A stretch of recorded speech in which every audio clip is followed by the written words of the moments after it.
काली नजर। माँ, माँ। अरे क्या माँ माँ कर रहा है? बकरी का बच्चा है क्या? अरे माँ, मजाक छोड़ो। मुझे फाइनली वो मेन चौराहे वाली दुकान मिल गई है। अब देखना, आपका बेटा दुगनी स्पीड से पैसा कमाएगा। ओफो, ये क्या? मेरी ऑनलाइन मेकअप क्लास चल रही है। इतनी जोर से क्यों बोल रहे हो आप दोनों? अरे मेरी धर्म पत्नी जी, मेकअप क्लास बाद में करना। वो चौराहे वाली दुकान मिल गई है हमको। अरे वाह! रुको, मैं अपनी माँ को फोन लगाकर बता देती हूँ। अरे मैं भी अपने रिश्तेदारों को बता देती हूँ। कितनी खुशी की बात है। हाँ हाँ, मैं भी अपने दोस्तों को बता देता हूँ। 1 हफ्ते बाद रजिस्ट्री है। बस, घर में खुशी का मौका था। उन तीनों ने अपने अपने फोन उठाए और लोगों में बात फैलाना शुरू कर दिया। और रही सही कसर, श्वेता बहू ने अपने पड़ोस में सबको बताकर कर दी। अरे वर्मा आंटी, अब हम भी जल्दी कार ले लेंगे। घर का रेनोवेशन होगा और ठाट से रहेंगे हम भी। अरे, ऐसा क्या हुआ? लॉटरी बाटरी लग गई है क्या? अरे, इस बार चौराहे वाली मॉल में हमको भी दुकान मिल गई है। दुकान नंबर 21, जो एकदम चौराहे पर है। अब ग्राहक बढ़ेंगे तो आमदनी भी बढ़ेगी ही ना। अरे वाह, कितनी खुशी की बात है। मैं बहुत खुश हूँ तुम्हें इतना खुश देख के। बाकी एक बात कहूँ, सबको मत बताते फिरना। किसी की नजर लग जाएगी तो खुशी की खबर वापस लौट जाएगी। हैं? ऐसे थोड़ी ना होता है। अब डरा रही हो। अरे सही कह रही हूँ। काली नजर कहते हैं इस चीज को, जब आप किसी को कुछ बताओ और वो काम बिगड़ जाए। अरे लेकिन मैं तो। तुमने सबको बता दिया ना? हाँ, फोन लगा लगा के। अब बच के रहना। काली नजर बड़ी खतरनाक होती है।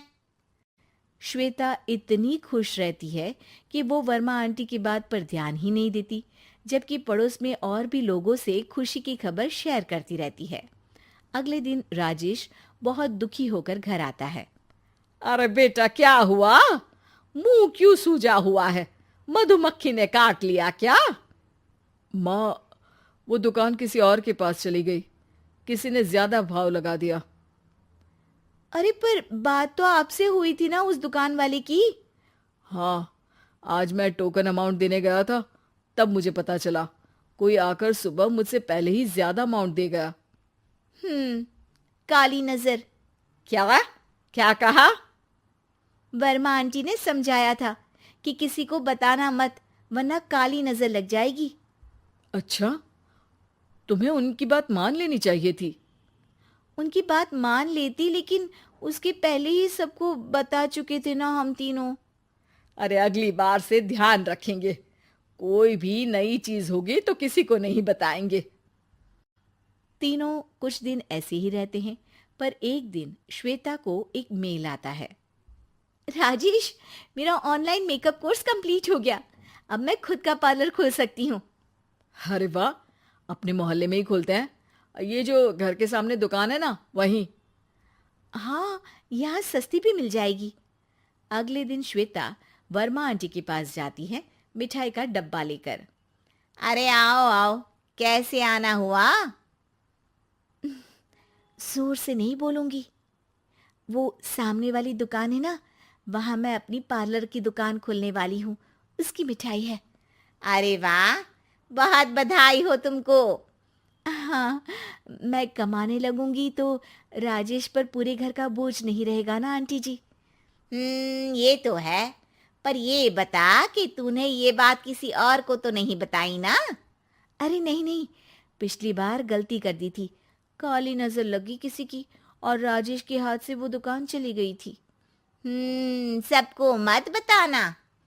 चलो मैं चलती हूँ, कल दुकान की बात करने भी तो जाना है। अगले दिन श्वेता दुकान के लिए मालिक से बात करने जाती है। अरे लेकिन दुकान तो हम कल रात को ही किसी को दे चुके हैं। कल ही? हाँ, कल ही। 2 दिन बाद कोई यहाँ पार्लर भी खोल लेगा। अब कहीं और दुकान देख लीजिए। अरे पर हमको भी तो पार्लर ही खोलना था। हाँ भाई, ये एक ही दुकान है, आधी आधी तो नहीं दे सकता ना मैं। राजेश और श्वेता घर पर हताश होकर आ जाते हैं। इस बार तो किसी को बताया भी नहीं था, अब किसकी काली नजर लग सकती है। सुनो, तुमने माँ को बताया था क्या? अरे कैसी बात कर रही हो, माँ की नजर थोड़ी ना लगेगी। पक्का तुमने किसी को नहीं बताया था ना? सिर्फ वर्मा आंटी को बताया था, उन्होंने ही मुझे किसी को नहीं बताने को कहा। अरे यार, तुम भी सही हो, मेरी माँ को नहीं बताने को कह रही हो, पर वर्मा आंटी को बताना तुम्हें जरूरी लगा। अरे वर्मा आंटी ने ही तो काली नजर के बारे में बताया था ना, वो हमेशा हमारा भला ही तो चाहती हैं। मेरी माँ भी हमारा भला ही चाहती है। अरे पर चिल्ला क्यों रहे हो? बात नहीं कर सकते क्या आराम से? नहीं आता वो आराम से बात करना, और करना भी नहीं चाहता हूं मैं। दुकान जाने का दुख गुस्से में बदल गया था और राजेश और श्वेता में बात बंद हो गई थी। 2 दिन बाद मोहल्ले में पार्लर का इनॉग्रेशन हुआ, जिसमें मोहल्ले के सभी लोगों को बुलाया गया, पर श्वेता, राजेश और माँ नहीं जाते। माँ, अंदर आ जाओ, क्या देख रही हो? अरे नया पार्लर देख रही हूं अपने आंगन से। देखो, माँ को दूसरे का सुख देखने में कितना मजा आ रहा है, मेरा दुख नहीं दिख रहा इन्हें। यहाँ मेरा पार्लर भी तो हो सकता था। अरे चुप रहो यार, हर बात में लड़ाई क्यों ढूंढ रही हो? राजेश और श्वेता फिर बहस करने लगते थे।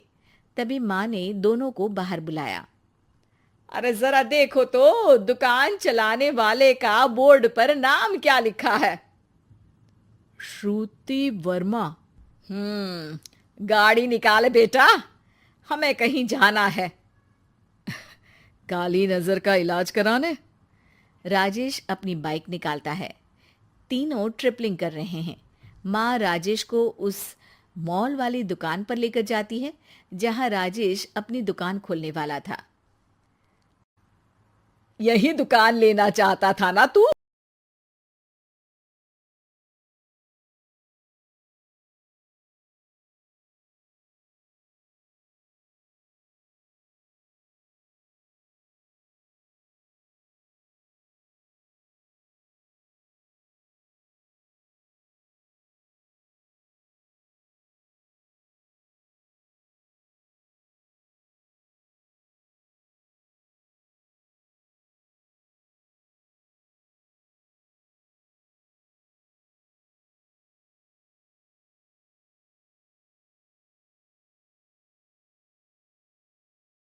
रही है।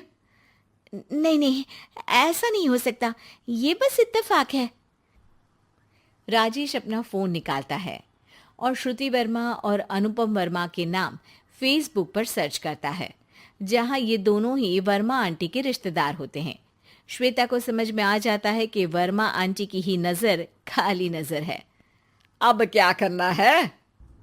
कोई भी खुशी की खबर हो तो काली नजर से बचना है, यानी वर्मा आंटी से बचना है। अरे पर मुझे ये समझ में नहीं आया कि वो हमारे साथ ऐसा क्यों करेंगी। अरे बेटा, एक सीख है, दूर के आदमी को आपकी तरक्की से कम परेशानी होगी, पड़ोसी को ज्यादा। दोनों माँ की बात में हामी भरते हैं और अगला काम चुपचाप करने की कसम खाते हैं, ताकि आगे से वर्मा आंटी कोई काम ना बिगाड़ सके।